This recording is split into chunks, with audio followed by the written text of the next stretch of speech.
Okay. Good morning, ladies and gentlemen. It is a pleasure to be with you again for another seminar for our regular chemistry seminar series. Today we have someone who's not a chemist who is going to be with us today to speak with us.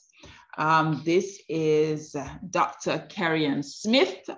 She is a graduate of this institution, University of West Indies Mona campus. I'm sure she must have done some chemistry somewhere along the line. I'm sure of it.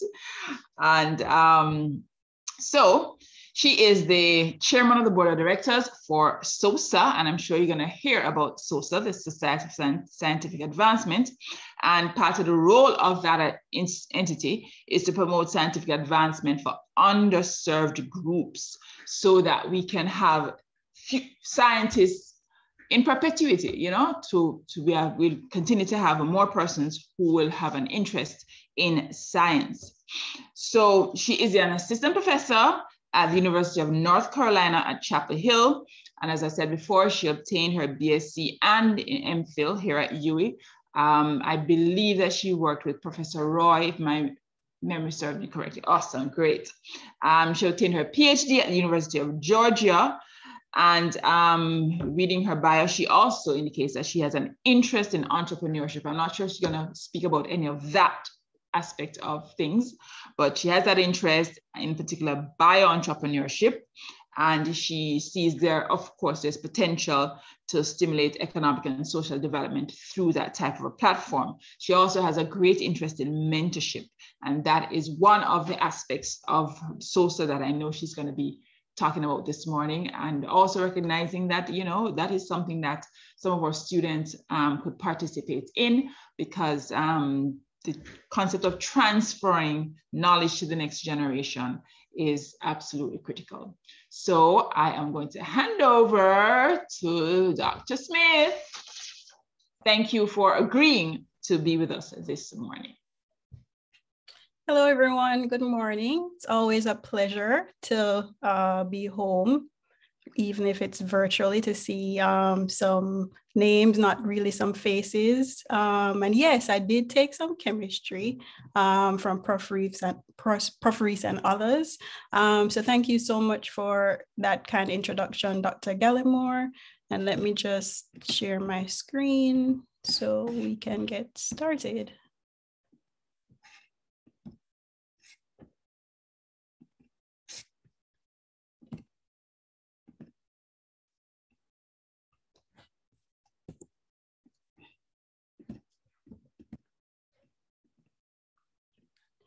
Can everyone see my screen clearly? Yes, we're seeing the screen. Okay, thank you so much. So as I said before, I'm happy to be here today.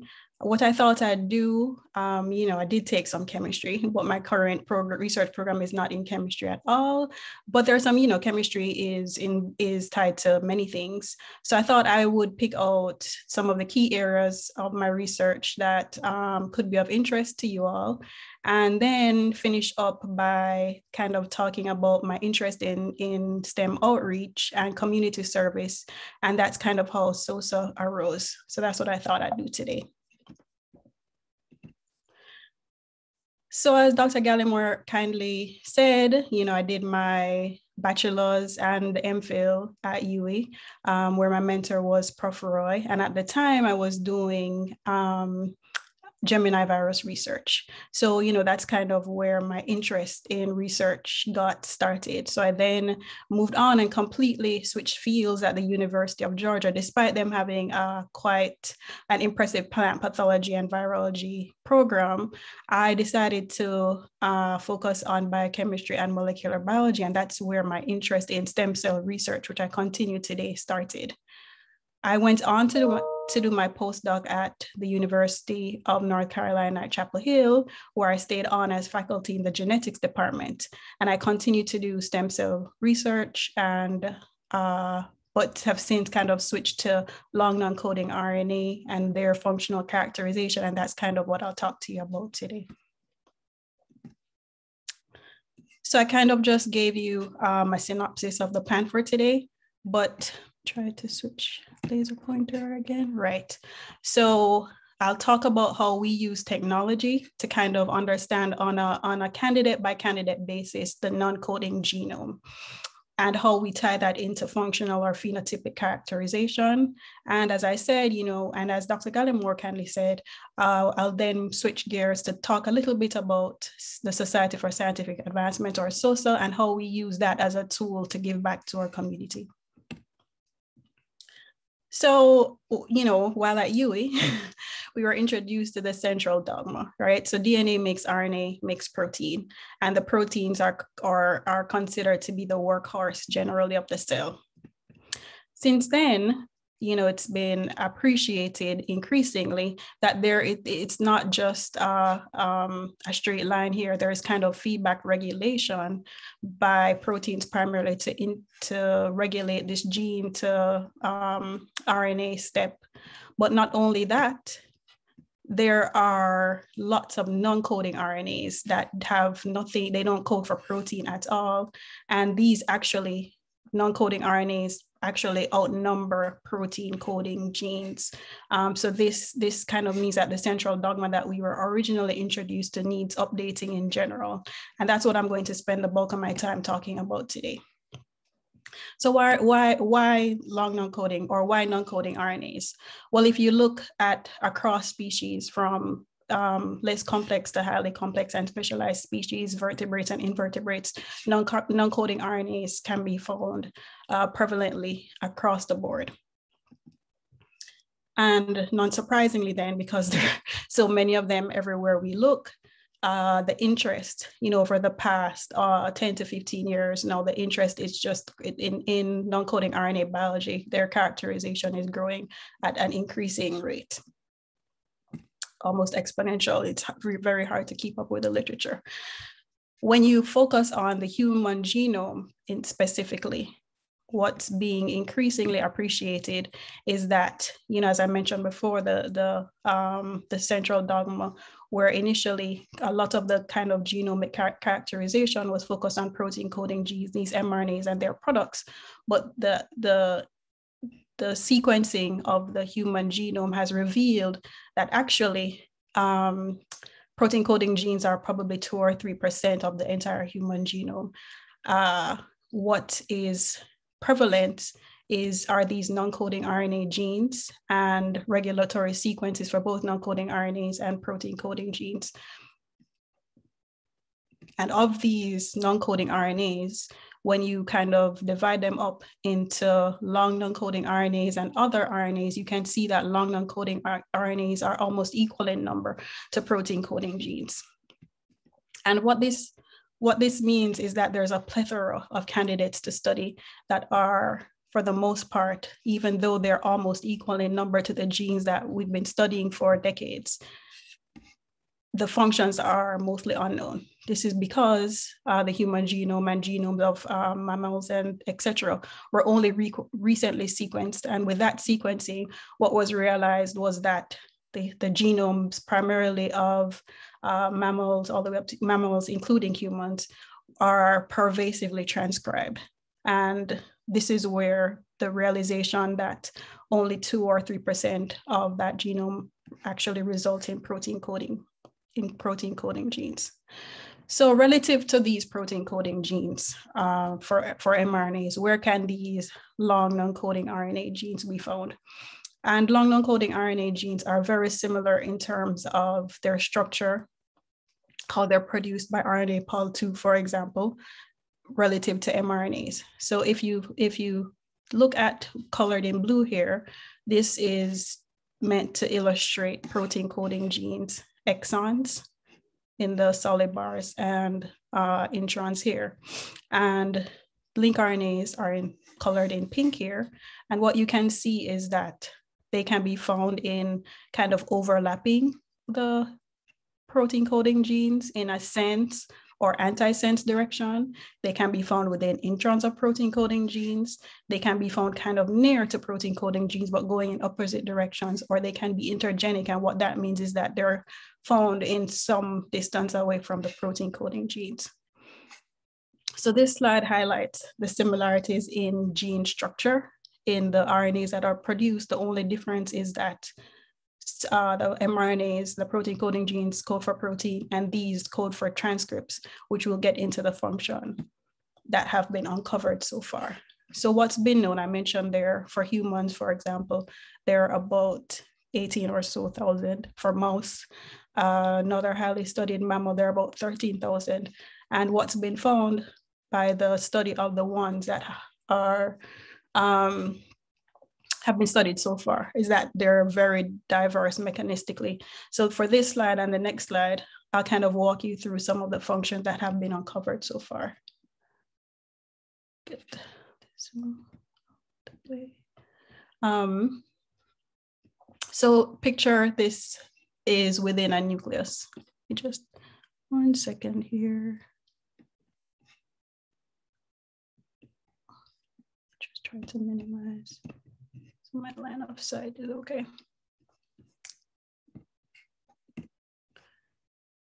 Right.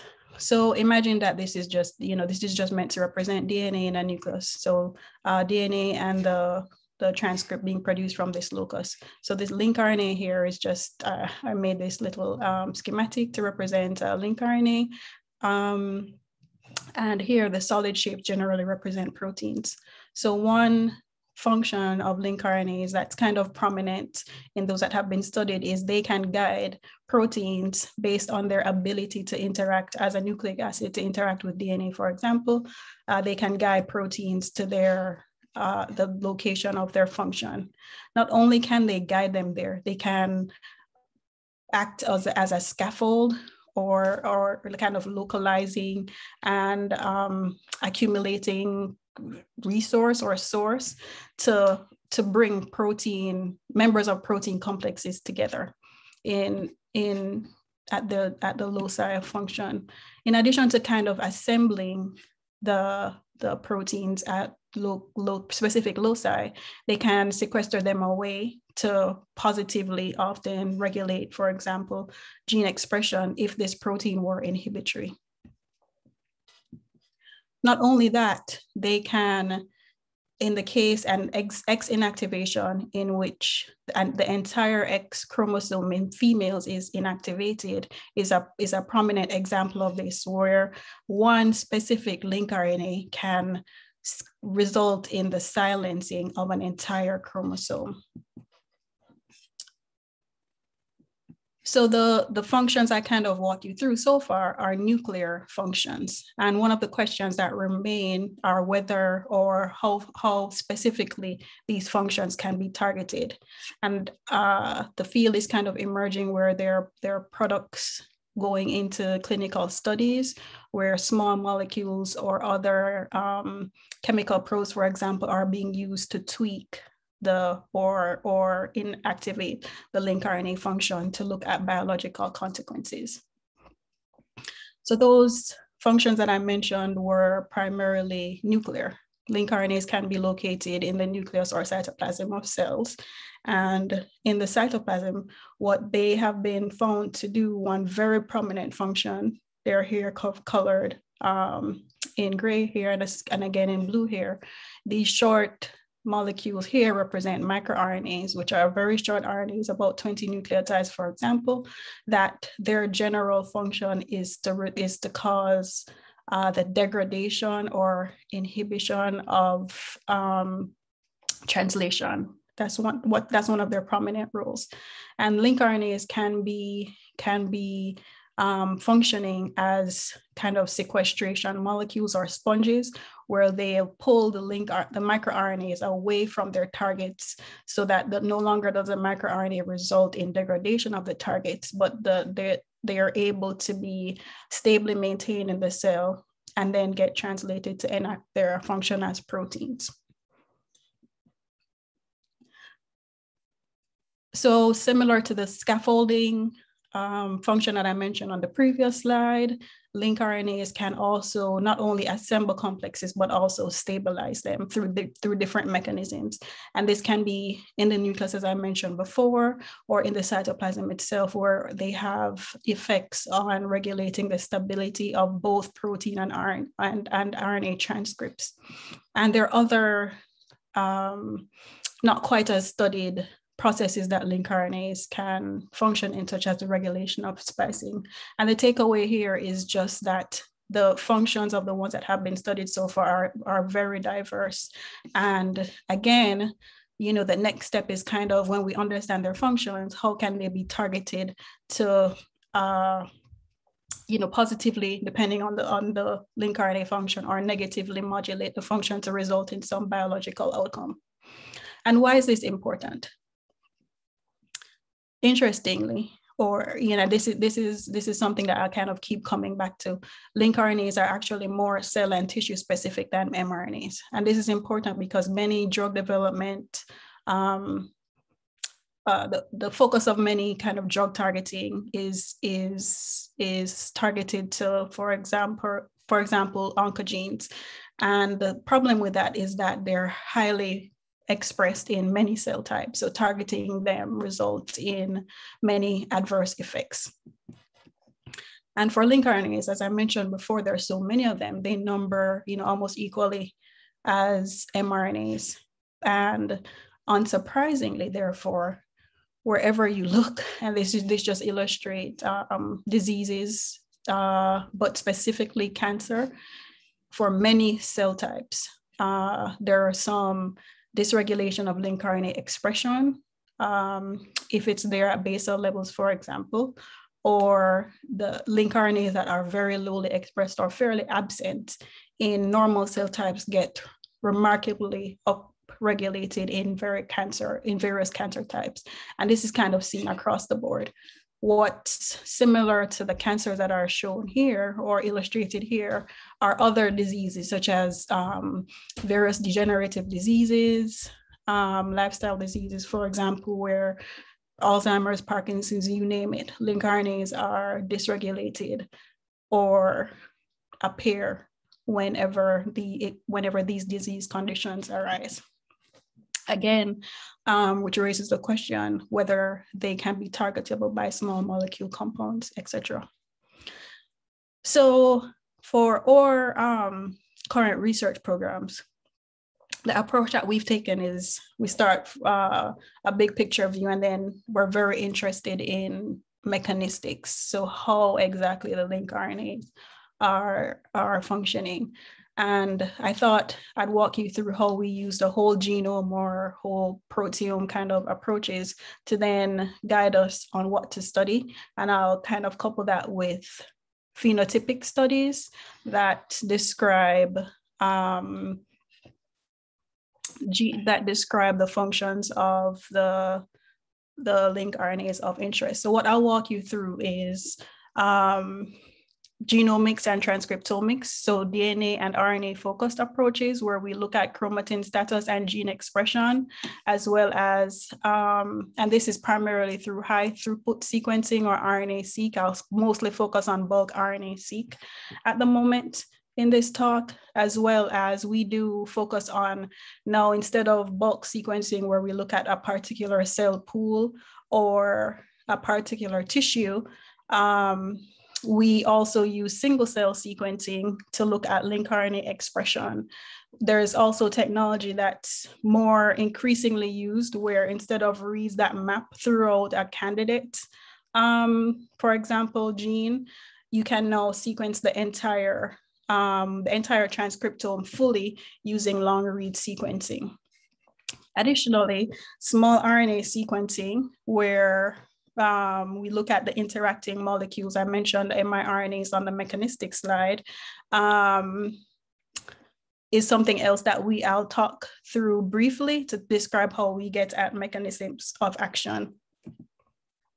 In addition to the high throughput sequencing, we do use some mass spectrometry technology to identify interacting proteins. And then all of this is tied together through data science or bioinformatics approaches. So our model system, our primary model system is pluripotent stem cells. So I mentioned that when I was at University of Georgia, that this is where I got interested in stem cell biology. Or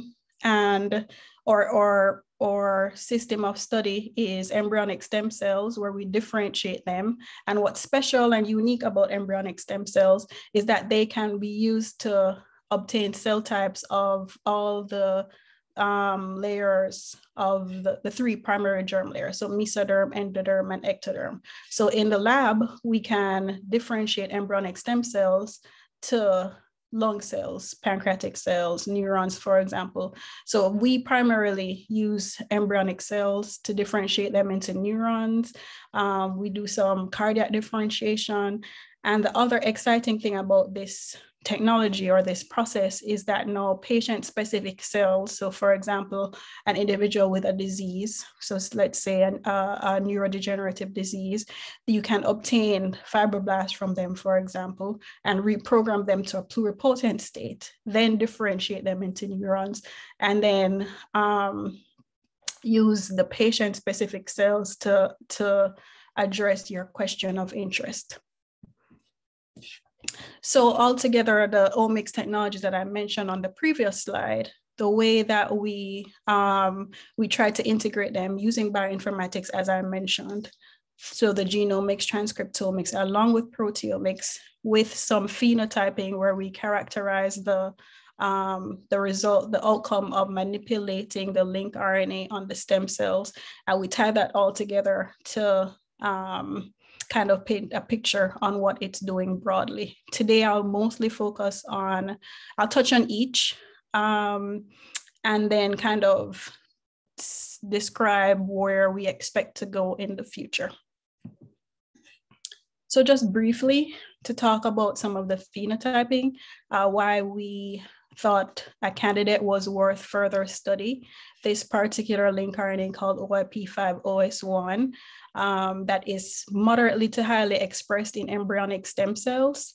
When we deplete it using shRNAs and look at the phenotype, so this here is showing the control where it's a non-targeting control that has no effect on the gene expression or the morphology of stem cells was introduced. And you can see here the characteristics of stem cells in which they maintain a nice kind of tightly or condensed colony morphology with well-defined colony boundaries is maintained in the non-targeting control.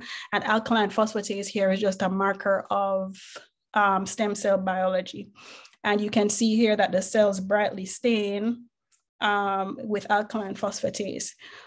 On the contrary, when we knock these cells or we deplete this link RNA, what you see is a loss of the morphology that is standard of embryonic stem cells. They get more dispersed, they spread out on the tissue culture dish. Concomitant with that is a loss in the staining of alkaline phosphatase, and this is just duplicate experiments using shRNAs targeted to different sequences of the link RNA. On the right here is just some quantification of that, and what you're seeing is that there is just significant increases in the negatively stained or a more lowly stained alkaline phosphatase. Altogether, this is just one example of link RNAs that we studied that has a biological function, and that is to help to support maintaining the ESL state. So naturally, the next question was, how is that done? So the approach, going back to the omics that I mentioned that I'd be mostly focusing on, this is an example showing this is the outcome of our RNA-seq experiment, where we bulk compare pools of embryonic stem cells with a non-targeting control versus embryonic stem cells that have been depleted for OIP5OS1.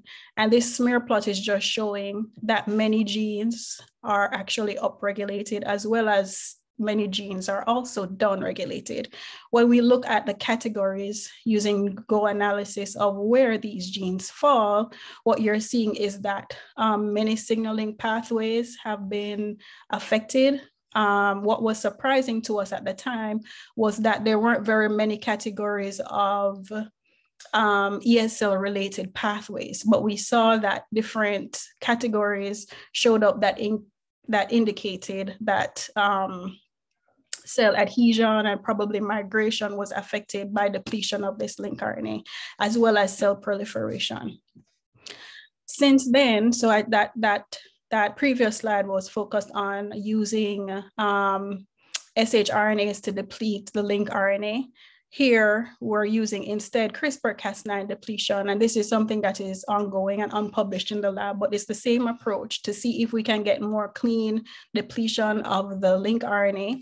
So this is just showing a genome browser plot. This is publicly available through UCSC genome browser, and this is just showing where the gene is. Different isoforms of the gene. So for example, you're seeing 3 or 4 different isoforms here. We target the first exon, and that results in removal of using guide RNAs, and that results in the removal of these exons. And this gel here just illustrates that there was either complete or partial depletion. This is kind of ongoing further study to see what exactly kind of genome editing is going on here, but you're seeing that the gene at the gene level there is actual depletion. And what I'm not showing here is that, as we would expect, because there's depletion, there's also lower or reduced amounts of the RNA. So and what's next is, along with the phenotyping that's currently being done, we'll then go to RNA sequencing. So back to omics to compare now the results of CRISPR-Cas9 depletion with the shRNA depletion, where we expect commonalities. And then we'll be able to further tease apart what the link RNA is doing, not only in stem cells, but also differentiation contexts.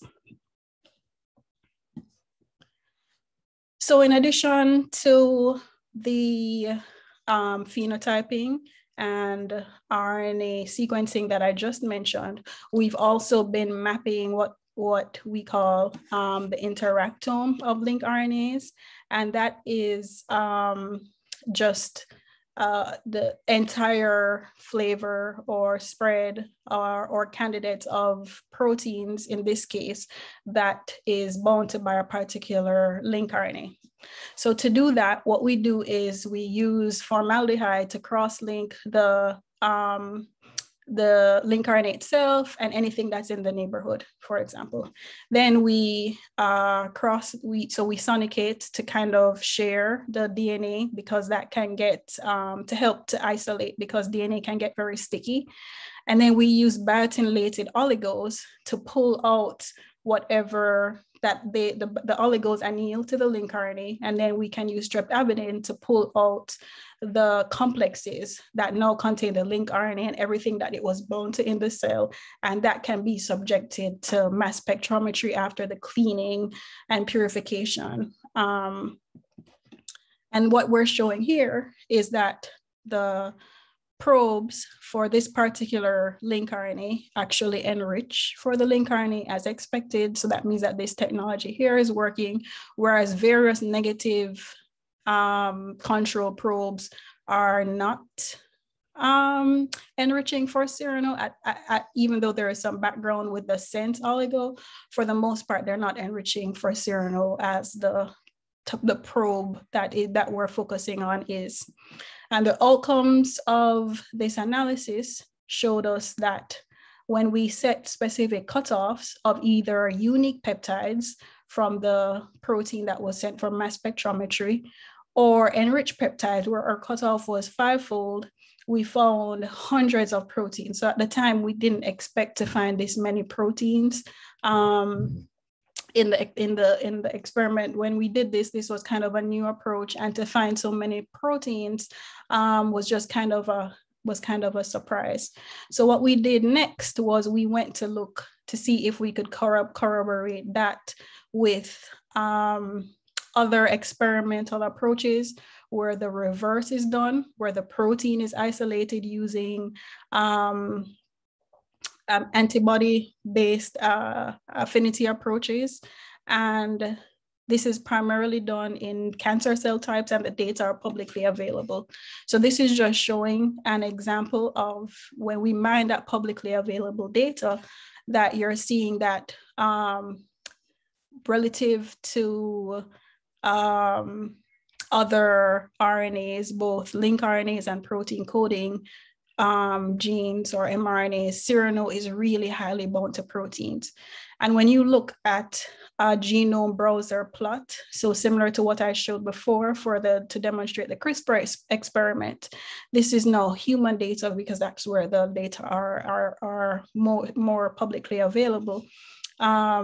You're just seeing, so this again is the genes. So exon, exon, exon, different isoforms. And you're in red here, this indicates where the proteins are interacting. And you're just seeing that this RNA is covered. What I don't have here would have been actually helpful to show is another link RNA or other protein coding genes. So when you zoom out to maybe perhaps 100 kb outside of these genes, you're seeing much lower coverage, which indicates that for some reason, this link RNA is very highly bound by proteins. And that is how we're using so proteomics, as well as high throughput sequencing technology to understand what the link RNA could be doing. So by so doing, we would use the same CRISPR approaches to then target specific areas that interact with specific RNA binding proteins to disrupt that interaction, and then ask what is the functional outcome. So that's another way that we're using omics technologies. And how we bring that all together using bioinformatics is we use different algorithms then to classify different types of proteins and ask what kinds of proteins are what similarities exist among the kinds of proteins that are identified. So for example, we find a lot of proteins in RNA processing and regulation, as would be expected.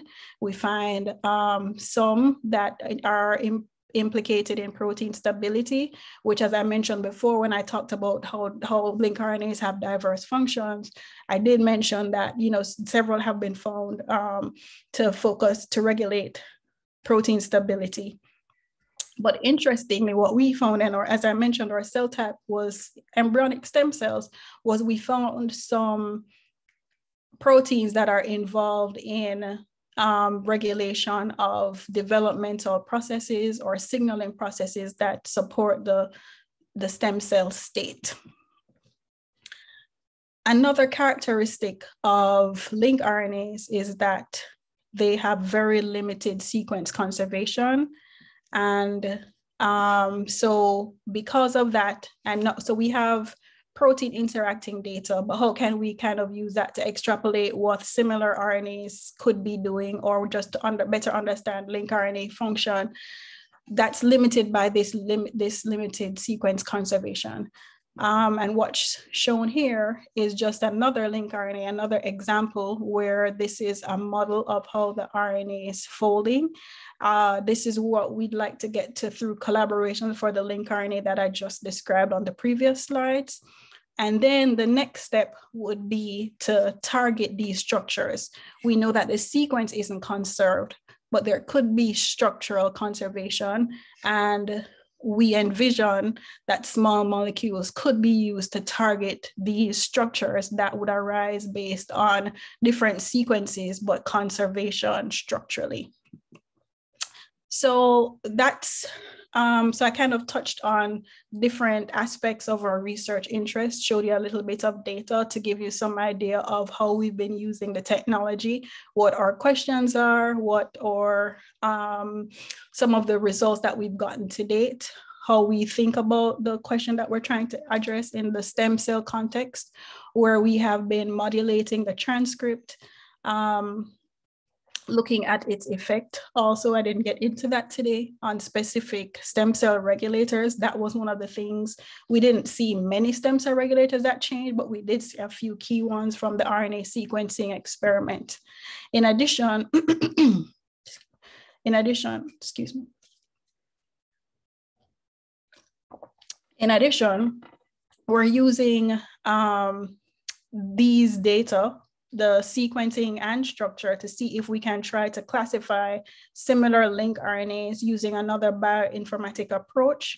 We know that this is unlikely to be sequence-based, but instead of looking at broad sequences, we're focusing on short nucleotide sequences or KMers to see if there's a mixed bag of conservation versus conservation on a one long stretch of the RNA. And as I mentioned before, are any function structure dependent? In addition to the protein mapping, we're also focused on mapping the interactions of miRNAs or microRNAs that I mentioned are important regulators or can be regulated by the link RNAs. So for example, we have candidate microRNAs that that have an antagonistic relationship with a link RNA, and we have others that look like their relationship is positively reinforced between each other. So that's an interesting area that we have going on in the lab. In addition, as I mentioned, all of this is coupled to phenotyping, where we look at the differentiation, and I showed an example of that where we saw loss of the self-renewal characteristics, as well as the gene expression indicated some differences in cell adhesion and migration. And another area that came out for that particular link RNA is how it's implicated or important in the stem cell context in regulation of cell proliferation and cell death. And to do that, we're using CRISPR-Cas9 shRNAs in different contexts. So not only in the stem cell context, but also in the differentiation context, to see if we can pinpoint commonalities between the link RNAs in embryonic stem cells, for example, relative to neural stem cells, or in embryonic stem cell self-renewal versus embryonic stem cell self or differentiation. So that's that's our current status overall. And what we expect over the long term is, as I mentioned very early on, our focus is very mechanistic. We really want to do a deep dive in understanding how the link RNA is doing what it's doing very specifically in X context versus Y context. So this is, our research is very basic science focused to give us some mechanistic understanding. As I touched on earlier as well, link RNAs are more specifically expressed in specific cell types and specific tissue types. This means that they have biomarker potential, and I touched on that when I discussed how prevalent they are, or how prevalent their dysregulation or association is with certain cancers, for example. Because they're so specific when it comes to cell and tissue expression, this means that they may be targeted without some of the broad adverse effects that many of oncogenes, for example, when those are their attempts to target those, there are all of these adverse side effects because they're so prominent in many cell types and important cell types that then are often, for example, killed off in chemotherapy, for example. So the other thing here, there's emerging efforts to use small molecule compounds, antisense oligos to target link RNAs that are prevalent in certain cancers. And this is the basis of emerging companies at the moment, because there's just such promise here based on their expression specificity. So I thought I would, this is the end of the first half, the research portion. And Dr. Gallimore, this is, we discussed a kind of a research / career or interest focused around stem cell outreach, but I thought I'd pause here just to see if there are any questions so far. Or I can continue whatever normally works best. Yeah. If there are no questions, I think you'll be best to just continue. Okay. Yeah. And I can't see the chat in my current view. So, and just especially for the second part, please feel free to chime in if that's typical at any point. All right, no problem. Thanks.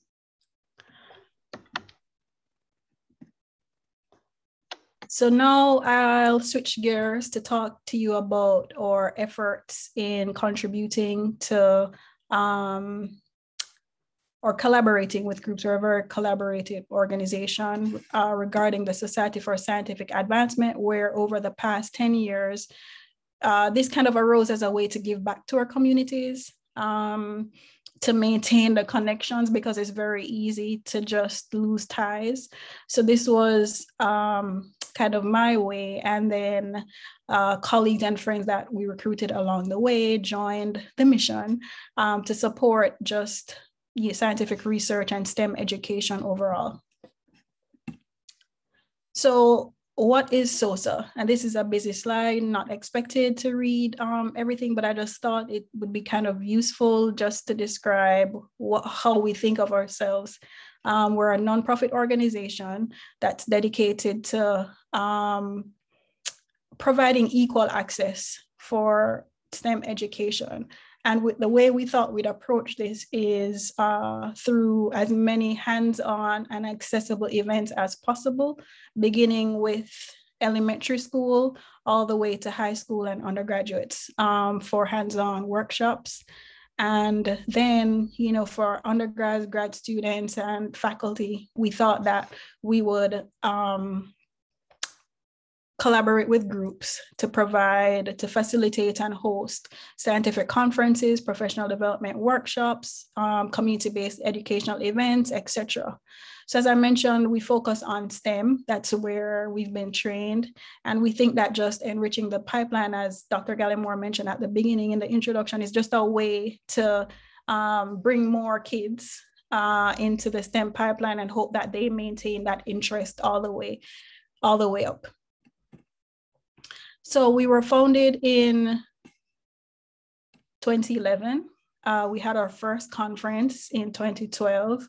We had our first hands-on STEPS activity, which is a workshop where our targets here are kids that come from low resource schools, to bring them into UE. So we did this in collaboration with UE and expose them to hands-on experiments in the lab.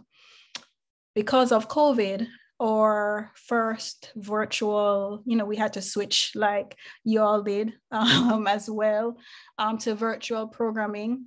And, that's been an interesting change. And then happily, we made it 10 years. And this is our 10th year anniversary. So this is the current status of SoSA, where our participants this is just kind of a pool of where we pull participants from, both kind of locally, which I'll just explain a little, and then virtually, where we have different kind of participants based on what we're offering. So, of course, we started at UE with the hands-on experiment for the kids and the conference. And then we extended that to the Southeast coast, primarily starting in Florida, where we did similar things. And what we try to do is the programming is delivered hands-on by scientists. So we're hoping that the student participants will see, mentors in us, or just examples or role models in us. But we also train undergrads to be the ones, and graduate students to be the ones to deliver the programming. So in doing that, we're also providing them with a very early opportunity to teach and to see how they can influence the generation coming right up behind them. So then virtual programming opened up all sorts of opportunities for more broad intercultural exchange. So depending on whether we're offering, for example, a data science activity, we pull participants from Europe and Asia. And what we try to do there is facilitate intercultural interactions at a younger age than when this would probably normally happen. Not just when we're kind of at the level of faculty, but earlier. If we can get young people talking, to recognize that many of us have the similar problems, many of us are thinking about the same thing, for example, environmentally. If we can stimulate those or help to stimulate those conversations earlier, that's something that supports our general mission.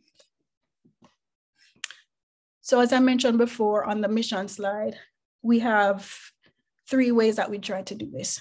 The hands-on education outreach, which is primarily through our main program called STEPS, where we, as I touched on before, try to look to be role models. We provide positive and engaging scientific experiences for young people to stimulate their interest in careers in science and technology. Importantly, we're an all volunteer-run organization. So everything that's done is through volunteerism. What that's done, it's created a network of scientists that are interested, like-minded in terms of service-oriented, or see the benefits of providing this programming in this kind of a model. What this also does is it promotes intercultural exchange, and we've built somewhat of a global community where our focus is really centered on improving STEM access and education. And for our conferences and workshops, we really try to bring, top level programming at no cost to, again, reduce the barriers, just so that people who are interested, including the general public, who aren't able to go to scientific conferences can come to our conferences and listen to the latest and greatest science. So this is just an example of our outreach program. This will look very familiar to you. As I said before, we're all volunteer run. Our age ranges are from 9 in primary school, around 9. We don't turn any student that. Sometimes the teachers will ask, oh, you said, you want the students from 9 to 13, but looking at what you're offering, the older kids would like to come, for example. Can they come? And we don't turn them away. So we go anywhere from maybe 8 or 9 all the way up to high school. And I touched on what our long-term goals are for that. In terms of our virtual events, we aim to focus on things that are in the news, so that our job in getting the students interested, I guess, is a little bit easier because they've heard about these problems that science can solve. And this is something that we took from the lab offerings at UWI, where, when CRISPR came out and was still being developed and broadly adopted by scientists in general, we brought CRISPR to the kids so that if ever they heard of genome editing in the news, they, that switch would go off in their heads that they've heard about this technology. Climate change is in the news, so our summer programming that was virtual was focused on climate change. Sustainability is in the news, for example. So we talked to them about making meat in the lab. And these are the kinds of things that we try to focus on. And another thing that we try to do is think about skill sets that are increasingly necessary and marketable. So we had the primary school kids in one of our virtual workshops doing coding tied to this, making lab-based meat, so that they could take the components of both the computational kind of thinking along with the environmental thinking and tie that together. This cutting edge kind of approach or focus transfers to the conference and our professional development workshop. So for example, this is a picture of Kizzy Corbett before. So we had her come and talk to our students very early on in the pandemic, before she got to the stage where you can no longer kind of get on our calendar.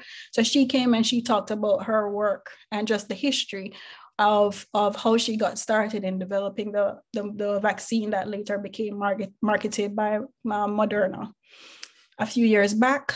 Now this is the Jamaican scientist Yasmin Hurd, who's at Mount Sinai. Her research was focused on the cover of Time not so long ago. And she came to Jamaica to participate, as well as leaders of the NIH who came and participated in our conferences. So this is just an illustration of what we try to accomplish through our conferences. For professional development, we think about what we should have known or what would have made getting jobs or networking easier. And then we try to fill those gaps. We try to just bring in everyone who could be an example for the students to come and talk to them. So for example, for career fairs, whether they're focused on data science, because data science is a field that can level the playing ground regardless of resources. So that's our area of significant interest to SoSA. And, so we'll get speakers at the top of their game who are chief information officers at their company, and they come and they talk to the kids, or in some cases, undergrads and graduate students about how they got to where they are. And then we'll have very focused topics such as what should your LinkedIn profile look like? Do you have a LinkedIn profile? And walking our participants through just things that we can easily take for granted, but would really help them in terms of their professional development, as well as individual development plans. This is Melissa Bostrom here, who came to UE 1 year. She was the assistant or associate dean for graduate studies at Duke, and she came and she walked us through how to develop an individual development plan, because they're training many graduate students across the world, and there are very few academic positions, but this training is critical for, or can be transferred to many things, many fields. So when you think about the individual development plan, and you think about not only what my training gave me, that transferable skill set, but what are my values? What are my interests? What would make me happy every day, where my job wouldn't necessarily feel like work? And that's just moving forward. I personally think that that's so critical. And, things like the individual development plan that is offered free by AAAS is just a way that students can start early to think about what means something to them and how they can plan accordingly. So going back to the LinkedIn, I'll just pause here for a second. This is just a barcode for any graduate students here, or that can, feel free to add me on LinkedIn. That should just pull up my LinkedIn site, the conference. Don't know if this person here looks familiar, but we touched on this before, where networking, topics that are important in Jamaica, topics that are important worldwide. How can we provide a platform or collaborate with people on the ground to help to just provide another avenue in addition to the fantastic work that's going on already at home? Okay, so what's happening? Okay. Oh. Dr. Smith, I am going to hand over to Marcel to field questions, but you said I could jump in. So there are some questions in the chat from Dr. Holder, who is in the US, and he's asking if can you work with ASM? I don't know what ASM is. Yes, macro. Mm-hmm. Okay, and as well as worldwideweb.abrcms.org, as well as SREB. I don't know what those things are. Yes. And then he also has another link in there. So I guess you can see the messages after, but I'm going to hand over to Marcel. Thank you so much. Thanks. Thank you. Yes, Dr. Holder, thank you very much for that comment. We would definitely, as I mentioned before, we're very collaborative. We definitely love to reach out to ASM, etc., to see how we can more effectively contribute to the upliftment of just trainees and professionals in STEM. Yes, so that's definitely of interest. So going back to the conference, what's happening in just over in about 3 weeks, similar to what we've mentioned, or what I mentioned before, speakers across the board. So our sessions will include keynotes from distinguished professors. We have topics such as data science, where we have entrepreneurs who started data science companies. And they're coming to just talk about a panel discussion. So it's very accessible how they got to where they are. We'll have different academic and governmental speakers talking about their research efforts. We'll also have individuals who are at some of the largest pharmaceutical companies to come and talk about how they got to where they are. Careers such as medical science liaisons, which are important, but many people have never heard of them. So it's an opportunity for graduate students as well as people who are past the graduate student level to come and ask these questions. So we hope that you'll help us to spread the word, and persons will take advantage of these interaction possibilities. So just to touch on a few of the speakers, the Chief Scientific Officer of Thermo Fisher will be one of our keynote speakers. She's Jamaican, she went to UWI, and she's now the CSO of one of the companies that, just my lab personally, we source much of our scientific equipment and reagents. Joe DeSimone recently had a publication where they developed vaccine patches that deliver vaccinations without a shot. So this will increase accessibility to vaccines, for example.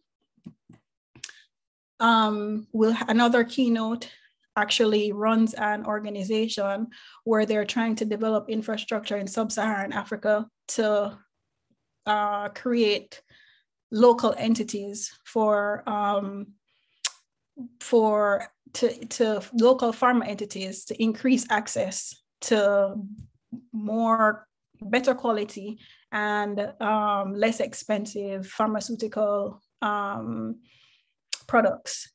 And then in one of the career sessions, here's another UWI graduate, Yolanda Nesbeth, who is now at Bristol Myers Squibb, and she'll be on the panel where she's talking about just her career in pharma and how she got there.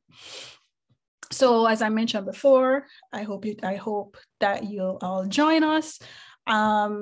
And that you spread the word, especially to students and trainees who are curious about what their next step are. And here is just this QR code here will take you directly to the registration form. Additionally, it can be accessed through our website, which is just Google Society for Scientific Advancement or the SoSA.org. And the conference tab takes you to our registration site, and it's at no cost. And as I mentioned before, students, faculty, clinicians, the public, all are welcome. The talks should be accessible to even people with limited science background is what we aim for each year. So, but with that, I'd like to just acknowledge people who have done the work. I didn't mention much of the data today, but here are the students that have been involved or currently involved. Here are acknowledgments from my postdoc lab, including Josh Starmer, who is a computational scientist who helped with, I mentioned lots of omics, and he helped with lots of the bioinformatics, and other collaborators, my funding. And for SoSA, none of this is possible without, for example, steps without support from UWI. We're very collaborative. We've been fortunate to have the input and hands-on volunteering from faculty and students at UWI, for example. Similarly, for virtual programming, we're fully dependent on volunteers, and volunteers will come, sit on Zoom and talk to our kids in our programs. And similarly, we've had numerous sponsors. We're a nonprofit. We depend on sponsorship, and we've been fortunate enough to have sponsors and are constantly on the lookout for more sponsors to keep our program going. And feel free to reach out to me. Here's my email address for questions, follow-up, anything. As well as here is SoSA's website. Here is SoSA's email. And here is the barcode for easy access to the registration site. And we've had a great time. And it's just been very rewarding for us and our volunteers to do the programming that we've done so far. So thank you very much. I enjoyed coming home virtually, and I'll be happy to talk more or to take any questions. I'll stop. Okay, thank you so much. Right, I know it's past 12, so I'm open for any burning questions, 2 burning questions. Hi, Dr. Smith. Hi, my name is Alvin Holder. I think I know you, but great job and good mentoring by Dr. Porter. And first I would say though, is it possible you can probably have some collaboration with us at Old Dominion University where I'm working now? And we do have some collaboration with Dr. Paige Cooper. You probably know her from that office at Duke University. I don't know if you know. No, I don't. Okay. So you think it's possible you can help us with this grant that we've gotten since June the 1st, 2018, $1.5 million, the MARC program. And the ABRCMS, ABRCM, stands for the Annual Biomedical Research Conference of Minority Students. It's administered by the ASM, funded by the NIH. But more important is to help underrepresented students, not only here in this country, but in the Caribbean. And if you can join forces, you know, Professor Conway Ingram said, not doctor, but Professor Ingram and all the folks that we have around this country, I think it's possible we all need to join forces and of course, help UWI, all three campuses. And of course, our good family at Motor Campus. Yes, Dr. Holder, thank you for that. Definitely, I have clicked on your website and will definitely be in touch with you. Or feel free to reach out to me. We definitely would love to do tap into those groups and as well work together for the upliftment, as you mentioned, UE, Mona, as well as the other campuses. We're happy to help in any way. I don't know if it's too late, but ABRCMS, the registration now is only $100 because it's virtual. Have you been to that conference? No, I haven't. No, other persons on the board of SoSA have been, but I haven't yet. Okay, because I've been going to that conference since 2007, and I do judge. I was chair of chemistry division, and it's a very good conference where all of them, all students now, not minorities, do present at conference. And 4 students from my program, they're going to be presenting between November the 10th to the 13th of November. You should probably sign up for it. It's just $100 now. It's virtual now. Hopefully next year it'll be in person. But it's a great conference, and I can link you with the organizers who organize that conference, the American Society for Microbiology. I'm not a microbiologist, but I'm a member of that society. Okay. Yes. Thank you. But excellent presentation, to be honest. I mean, it's great to see, cutting edge research from our good alumni from UWI. Thank you so much for those kind words. Really appreciate it. And we'll definitely be in touch. Sure, ma'am. Okay, thank you, Professor Holder. Any other questions? One last question, burning questions. Okay, don't see any hands up. So if there's nothing else to add, we'd like to thank you, Dr. Smith, for your excellent presentation and the work that you're doing, you know, spreading science and encouraging the future generation into science. I think it's marvelous work, and I wish you all the best with your continuous effort. But before we all go, I have one announcement on behalf of the faculty. Just reminding all graduate students to please sign up for the Total You Part 2, the 21st Century Workplace Skills for Success. It's going on today at 4 p.m. Please look on the PDF you're able to get to register so you can attend this workshop this evening. All right. All the graduate students, again, just remember to register and attend this seminar today. All right. Thank you so much, everyone. I wish you all a productive week and be safe.